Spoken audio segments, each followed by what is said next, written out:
دوسرا اہل بیت کو چھوڑ دیں، کیونکہ اللہ کے نبی نے یہ کہا نا کہ ان دو چیزوں کو چھوڑ کے جا رہا ہوں۔ جائیداد، پراپرٹی، دولت نہیں کہا کہ میری اتنی اراضی ہے مدینے سے طائف تک اور طائف سے کیا نام ہے وہ جو جبل دکا تک کا علاقہ ہے، دور دور مکہ مدینے کی الحتیم ہے، القسیم ہے۔ اللہ کے نبی نے یہ نہیں کہا کہ میں اتنی پراپرٹی، اتنی جائیداد چھوڑ کے جا رہا ہوں۔ اللہ کے نبی نے فرمایا میں اپنی اولاد کو اور قرآن کو چھوڑ کے جا رہا ہوں۔ پتہ چلا جو قرآن اہل بیت چھوڑ جائے در حقیقت اس کے ایمان چلا گیا، اس کے پاس ایمان نام کی چیز نہیں رہی۔ آؤ ذرا تاریخ کا حوالہ آپ کے سامنے گوش گزار کروں۔ محرم کے دن جا رہے ہیں، بعض لوگ کیا کہتے ہیں او 10ویں تک انتظار کرو نا جی، محرم گزر چلو۔ 10 محرم کو وہ سمجھتے ہیں محرم گزر گئے۔ اور میں نے پچھلی بار بھی کہا تھا امی جی فوت ہو نا، امی جی 4 جمعراتاں تے 40 تک بیان نہیں کرنا ہے تو۔ کوئی گل بھی کرو تو آگے سے بولتے ہیں موئے بے خون ہے۔ ہمارے علاقوں میں کیا کہتے ہیں جب کوئی بندہ گھر میں فتیرگی ہوئی ہو تو لوگ کہتے ہیں یرا بھائی ابھی بات نہ کرو، ان کے منہ میں خون ہے۔ خون کیا وہ خون پیتے ہیں؟ نہیں، مطلب یہ ہوتا ہے کہ ان کے گھر میں جو ہے وہ فتیرگی ہوئی ہے، تو اس لیے ابھی بات کرنا غیر مناسب ہے۔ 40 دن تک تو اپنے گھر میں چولہا، گاؤں میں ابھی بھی میں کل بانڈی کے علاقے میں تھا، وہاں پہ وہ لوگ بتا رہے تھے پتہ نہیں 4 دن تک گاؤں والے روٹی دیتے ہیں، پھر اس طرح ان کے جو 3 وقت کا کھانا ہے ان کی ترتیب محلوں میں بانٹی ہوتی ہے، بنائی ہوتی ہے۔ اور یار کچھ بھی نہیں کر سکتے ہو نا تو نبی کے نواسے کے لیے 40 دن تک کم از کم غم تو کر سکتے ہو نا کہ میرے نبی کے نواسوں کو کربلا میں چھوڑا نہیں تھا۔ وہ چھوڑا نہیں تھا، اللہ کے نبی نے چھوڑنے کا کہا ہے نا، نہیں چھوڑنا، چھوڑا نہیں تھا۔ شہید کیے تھے، پورا خاندان شہید کیا تھا۔ اللہ کے نبی نے فرمایا میں تم میں 2 چیزیں چھوڑ دیا، قرآن اور اہل بیت۔ صفین کے مارکے میں اور تاریخ کے ان سیاہ باب کو جب ہم اٹھا کر پڑھتے ہیں جہاں پر ہم نے دیکھا کہ قرآن کو نیزوں پہ اٹھایا گیا، قرآن کو نیزوں پہ اٹھایا گیا، اور پڑھو نا قرآن کو، تاریخ کو پڑھو، یہ قرآن اسی کو لذت دے گا کہ جس کے دل میں حب رسول اور حب اہل بیت ہوگی، مودت اہل بیت ہوگی۔ میدان جنگ میں وہ لوگ قرآن کو نیزوں پہ لے آئے تھے، کیوں لے کے آئے تھے؟ یہ بھی بہت بڑی سیاست تھی، یہ بھی بہت بڑی سیاست تھی۔ سیاست کیا تھی کہ جی آپ کے ساتھ ایک بندے کی لڑائی ہو جائے اور وہ قرآن کو اٹھا کے یوں کر کے، یہ قرآن ہے، یوں کر کے وہ کہے آ یار لڑائی کریں، آ جاؤ، اور آپ اس کے قریب بھی نہیں آؤ گے آپ کے پاس اگر ایمان ہے تو۔ کیوں؟ اونچا بولو بھئی آپ کا پتہ چلے، کیوں نہیں اس کے ساتھ لڑائی کریں گے؟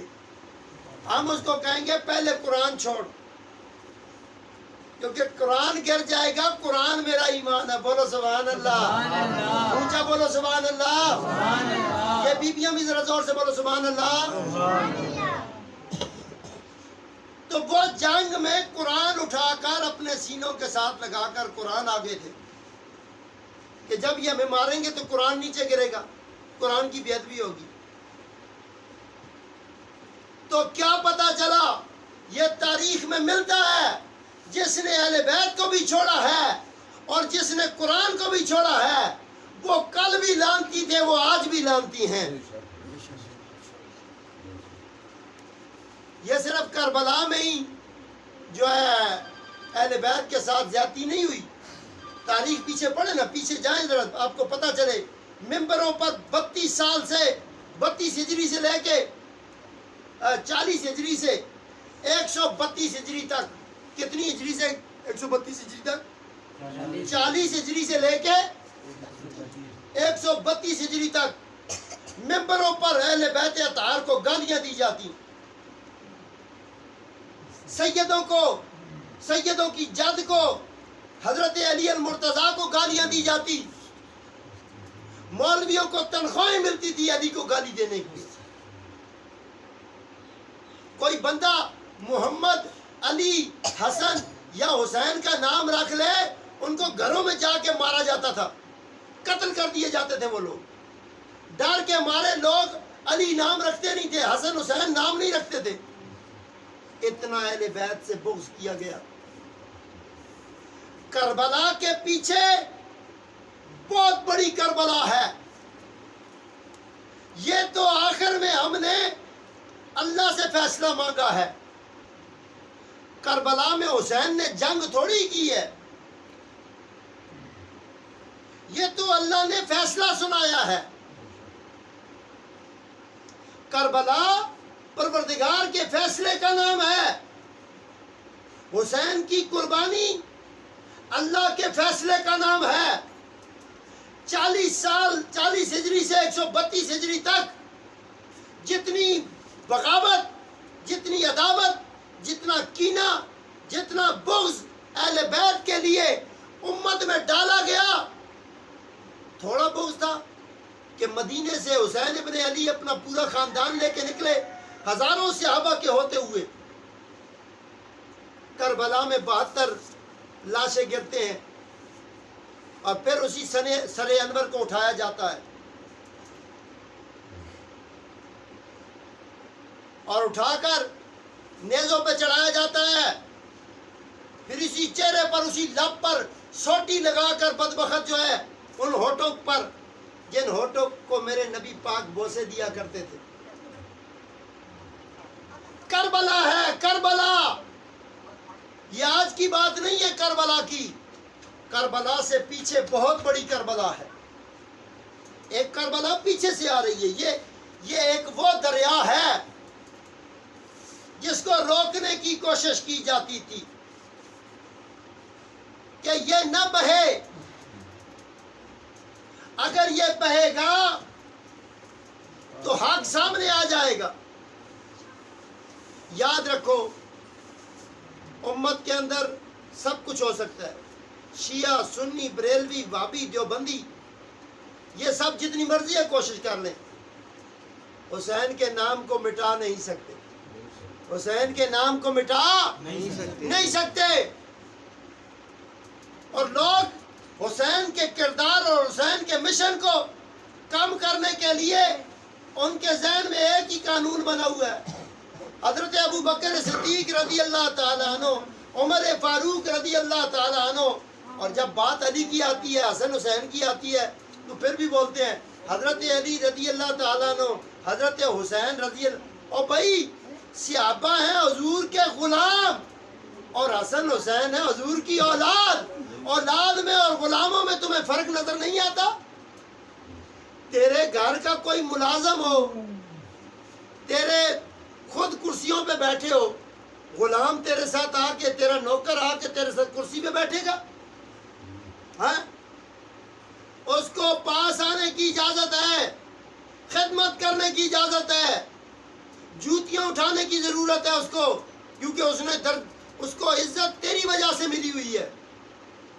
اور تھوڑا اور آسان کر دوں، میں اپنے لیے کہتا ہوں، میں صحابہ کی بات نہیں کرتا، میں اپنے لیے کہتا ہوں، میں کہتا ہوں کہ ساری دنیا، جس طرح خواجہ اجمیر نے کہا تھا کہ میں کون ہوں، انہوں نے کہا کہ میں ان کے در کا کتا ہوں، میں سگ ہوں، میں سگے در حیدر ہوں۔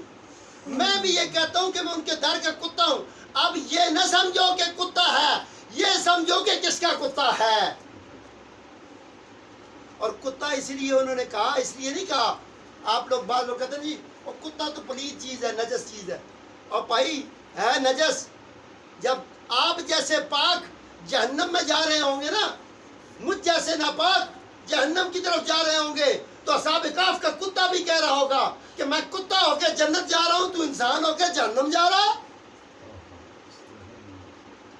کتے کی بات نہیں ہے۔ امام غزالی نے فرمایا 10 صفتیں کتے کی اگر انسان میں ہو، 10 صفتیں، تو بندہ ولی بنتا ہے، بندہ ولی بنتا ہے۔ اور بھائی صاحب، کتا اگر نجس ہے نا، شام کے وقت دیکھو جب آپ اپنا مال چھپا چھپا کے نا اپنی بغلوں کے نیچے ڈال ڈال کے بڑے تیزی سے دوڑ رہے ہوتے ہو کہ گھر تک پہنچوں، کہیں رستے میں مجھے چور نہ پڑ جائے، تو یہ کتے اپنی پوسٹیں سنبھال رہے ہوتے ہیں بغیر اجرت کے، بغیر بوٹی کے۔ بوٹی تو دور کی بات ہے، دن کے وقت پتھر اٹھا کے مارتے ہو بھاگ جاتے ہیں یہ کتے۔ خدا کی قسم، اللہ کی پیدا کی ہوئی مخلوق کا تم مقابلہ نہیں کر سکتے۔ اللہ نے تیری خدمت کے لیے، غور تو کر، جدھر گلی میں، محلے میں، سڑک کے اوپر کتے کو کوئی مار جائے، کوئی آپ کی بھینس مر گئی، گائے مر گئی، گدھا مر گیا، کوئی جانور مر جاتا ہے، اس کی غلاظت، اس کی گندگی کو کتنا برداشت کرو گے؟ 2 بار 4 بار آپ اپنے منہ پہ چادر رکھ کے ارے پرے ہو جاتے ہو کہ یار بدبو آ رہی ہے، بدبو آ رہی ہے۔ غور کر، پہلے اللہ اس کو بڑا ایک دم جیسے وہ مرتا ہے نا تو وہ پھولنا شروع ہو جاتا ہے۔ کیا ہوتا ہے؟ پھولنا شروع ہو جاتا ہے۔ اللہ بتاتا ہے یہ جتنا مرضی ہے پھول جائے، آخر اس کو فنا ہے، آخر اس کو کل نفس ذائقۃ الموت، آخر اس کو فنا ہے۔ پھر اللہ اسی میں سے کیڑے پیدا کر دیتا ہے۔ یہ نہیں کہ وہ کینیڈا سے بھیجے جاتے ہیں، پارسل ہوتے ہیں، یا ٹی سی ایس ہو کے کیڑے آتے ہیں، وہ آ کے کیڑے جو ہے نا وہاں پہ اس کو کھانا شروع کرتے ہیں۔ نہیں، اللہ اسی میں کیڑوں کو پیدا کرتا ہے، اسی جانور کے اندر سے کیڑے پیدا ہوتے ہیں، اسی کو وہ کیڑے کھاتے ہیں، اور کیڑے اسی کو کھا کر ادھر ہی ختم ہو جاتے ہیں۔ بولو سبحان اللہ، اونچا بولو سبحان اللہ، پھر بولو سبحان اللہ، زور سے بولو سبحان اللہ۔